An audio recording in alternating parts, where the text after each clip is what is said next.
深夜派对上，两人因琐事发生争执，推搡中不小心撞到了沙发上的同伴。诡异的是，对方竟毫无反应的直接栽倒在地。雷哥见状，连忙趴到地上急救起来。小黑也没心思再打架，赶紧报警求助。可奇怪的是，电话那头始终无人接听，而狐朋狗友们因害怕，全都逃离了此地。没办法，雷哥只能跑进屋里找其他人帮忙。这才发现床上2名同伴竟也悄无声息的没了呼吸。接连的变故让他瞬间懵逼，连忙捂住口鼻跑了出去。雷哥认为肯定是某种气体泄漏导致的，继续待在房子内将命不久矣。二人赶紧将3具尸体抬到车上，接着飞速驶往医院，看能否再抢救一下。可来到医院后，他俩却惊悚的发现，此时走廊上竟密密麻麻的全是尸体。但情况紧急下，二人也没多想，连忙求助。医生安娜听后立马带人出来查看，随即便直接确定几人已无抢救希望，而尸体也只能先暂且安置在车里，因为今晚医院也有大量患者离奇身亡。现在他们的人手设备严重不足，只能等警方到来后再做详细调查。没办法，二人只能不安的在大厅等待起来，而无人接待的病人们也只好闭眼休息。可他们不知道的是，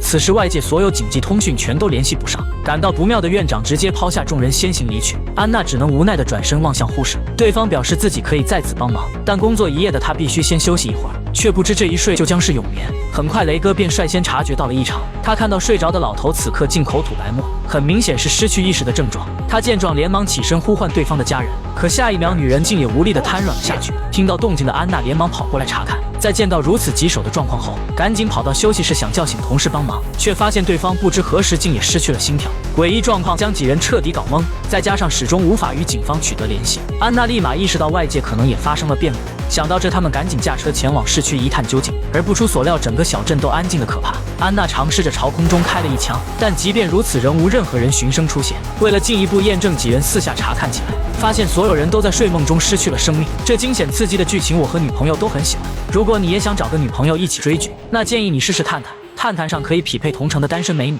可爱的、温柔的，什么样的都有，脱单可快了。安娜推测这可能是某种由睡眠触发的新型病毒，而现在肯定还有夜间工作者尚未入睡，必须以某种方式警告所有幸存者保持清醒。小黑立马想到可以通过广播传递消息，可就在准备出发时，车子却倒霉的损坏抛锚。但恰巧雷哥女友在此时接通了电话，刚提出分手的凯蒂以为对方想挽留这段感情，不耐烦地表示自己刚下夜班，等睡醒后再说。随即不等雷哥说话，便挂断了电话。焦急的他等不及车子修好，立马狂奔起来，终于在女友睡着前赶到了对方家。但面对这离谱言论，凯蒂根本不信。所幸此时安娜二人已赶到电台，将事情及时告知，并让所有幸存者前往医院会合。可听着广播里传出的消息，凯蒂的表情却逐渐惊恐起来。 I couldn't sleep. I took pills. I took some sleeping pills. 雷哥听后连忙让女友进行催吐，终于赶在肠胃消化前将要吐了出来。可即便如此，他仍担忧不已。普通人不睡觉坚持3-5天便已是极限，并且到后面身心都会出现大量病症，必须得在此之前找到解决办法。可回到医院后却发现并没有人赶来，只在病房里找到个不停哀嚎的老太太。对方被癌症折磨的始终无法入睡，但恰好也是这种疼痛让其保持了清醒。几人见状也不忍告知真相，只让凯蒂时刻陪伴，防止他睡着。而其余3人则准备解剖个死者，看能否找到线索。可刚上手，安娜便惊奇地发现，本应冰冷的尸体其头部却极热，并且随着解剖，脑袋里更是冒出了大量热气。而随着她将头盖骨彻底掀开后，才发现死者脑额叶上竟有个3角形的烙印。还没等安娜想明白到底怎么回事，看到这一幕的雷哥却彻底惊恐起来。原来凯蒂之所以打算和他分手，是因为几天前撞见雷哥深夜梦游并自残，而当时无意识的他在胸口刻下的正是这个图案。雷哥也不知这其中到底有什么关联，就在思绪混乱之际，凯蒂便找了过来。无处倾诉的他终于讲出了埋藏多年的秘密。原来他自幼便经常做噩梦，梦中不但会出现漂浮在天空的巨型鲸鱼，地上还有群面具怪人在不停靠近，并且随着梦境越来越频繁，鲸鱼开始逐渐陨落在地，而那群怪人的身影也越来越近。本来这些年随着年龄增长，他已不再做梦，但不知为何最近一段时间噩梦却再次显现。凯蒂这才知道男友竟承受了这么大痛苦，可正打算安慰2句时，小黑却跑了过来。他看到安娜竟把老太太带到了扫描室，并将门反锁。几人连忙在门外大声质问起来。安娜称自己已将实情告知了老太太，命不久矣的对方决定入睡帮安娜调查出真相。他也是思虑良久才下定的决心，所以才将几人挡在门外，怕意气用事的他们浪费老太太用命换来的机会。对方自愿牺牲，让几人再没有理由阻止。很快安娜就从扫描出的图像分析出，老太太在死前脑组织有明显波动，这也意味着对方是死于噩梦。 I mean, what kind of dream?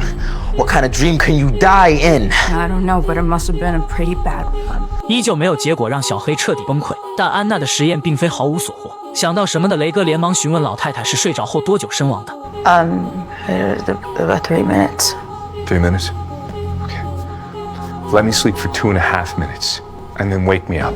雷哥表示，既然是死于噩梦，那就证明这诡异事件肯定和自己有关。也许他入睡后就能在梦中找寻到答案。说罢，便将自己的事告诉了大家。凯蒂听后当即就否决了这冒险计划，而安娜却觉得可以一试，要不然到最后大家也都得死。但毕竟雷哥已40多个小时没睡觉了，为防止意外，只允许他入眠2分钟，然后不管如何都会马上将其叫醒。长时间没休息的雷哥没一会儿便进入梦乡，等再次醒来时，他又回到了那熟悉的草原上。但这次雷哥发现自己腿部竟绑着条铁链，不论怎么用力都无法将其从地上拔出来。他就这么被困在此处待了好几天，口干舌燥的他想喝水，但却怎么也够不到。此刻雷哥心中在想，怎么还没人将自己叫醒？就这么不知过了多久，远处终于驶来辆汽车，只见已去世多年的母亲从车上走了下来，手中还端着那梦寐以求的水杯。可雷哥接过来后才惊恐地发现，那水不但浑浊，中间还有个三角形图案。虽然他明白这东西有问题，但饥渴的身体还是让其忍不住想要喝下去。就在此时，雷哥突然感受到一股注视，那面具怪人竟再次出现在不远处，本已陨落的巨鲸也重新腾空显现。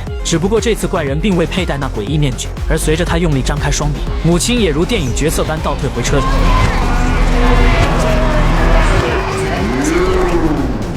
随即，男人才缓缓走到雷哥面前，解释起一切。原来其母是由一个名为梦魇怪物幻化而成，目的就是为了接近并解决雷哥。大量灭亡的人类便是被其在梦中所杀，而他们才是对抗梦魇的善良组织，四处寻找精神力强大之人加入一起对抗。只不过雷哥始终抗拒并躲避他们。Where do we go? Odyssey. 雷哥终于有惊无险地从睡梦中醒来。安娜称，距他入睡已过去了2分半，可无论怎么呼唤都叫不醒。他都打算用肾上腺素刺激他了。身体恢复后，雷哥迅速将梦里发生的事讲了出来。可大家听后却纷纷质疑起来。首先，那个阿里斯特拉岛距他们这极远，就算飞过去最少也得17个小时，而只有小黑学过一段驾驶飞机的课程，并且他已经将近60个小时没有睡觉，更不具备担当驾驶员的条件。如果在空中出现任何问题都无法脱身。但这次凯蒂却选择无条件支持男友，其余同伴在雷哥劝说下最终也决定放手一搏。他们立马开始整理起物资，可此时凯蒂的疲倦感已慢慢涌现，并且这种感觉一旦出现便很难压下去。雷哥连忙掏出刺激性药物让他闻，但就算这样仍无法让其保持清醒。眼看着女友即将睡着，焦急的他直接一剂肾上腺素扎了下去，强烈刺激终于使对方清醒了过来。4人有惊无险地赶到了机场。小黑在重温使用手册和检查油箱后，也顺利驾驶飞机登上了高空。可不久药效过去后，凯蒂便再次坚持不住，而这次任凭他们使出任何手段也无法将其唤醒。凯蒂就这么倒在了黎明到来之前。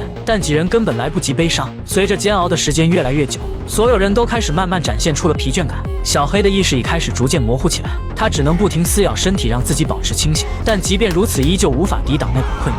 没办法，安娜只能给他也扎了一针。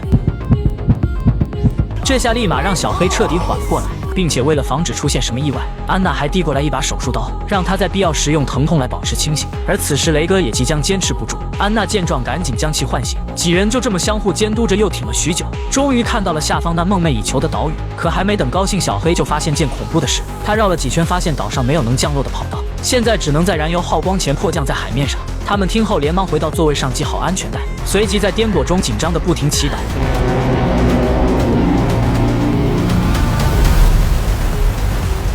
幸运的是，迫降角度良好，飞机并未解体，几人全都有惊无险地爬到了岸边。而很快，远处便有人闻声赶了过来，看着他们紧张的神情，老头连忙表示放宽心，岛上有神力庇护，梦魇影响不到这。在见过岛民安逸的生活后，几人终于放松下来。看着对方依旧有很多疑问，老头称岛主会为其解答所有疑惑。很快，雷哥便见到了所谓的岛主，原来此人就是在梦中指引他的男人。而在老马解释下，他终于明白了一切。原来梦魇早就想入侵这个世界，消灭人类，但地球也有守护神一直在暗中保护。那头巨鲸就是守护神的具象化，可随着守护神被击败，世界也随之沦陷。只有这个岛还存有仅剩的神力，但没有一人冲破阻碍成功抵达这座岛，守护神的神力就会恢复一些，而精神力强大之人能使神力恢复更快。看着雷哥依旧低沉的情绪，老马安慰他不要绝望，当务之急是好好休息一番，等明天起来再继续详谈。看着头顶缓缓飘过的巨鲸，雷哥终于安心地进入了梦乡。可他不知道的是，此时世界各地本已身亡之人却纷纷苏醒，瞳孔中还闪耀着那诡异的三角形红光，很明显梦魇要控制他们发起更猛烈的进攻。而距岛屿最近的凯蒂此刻已悄悄爬到了岸边。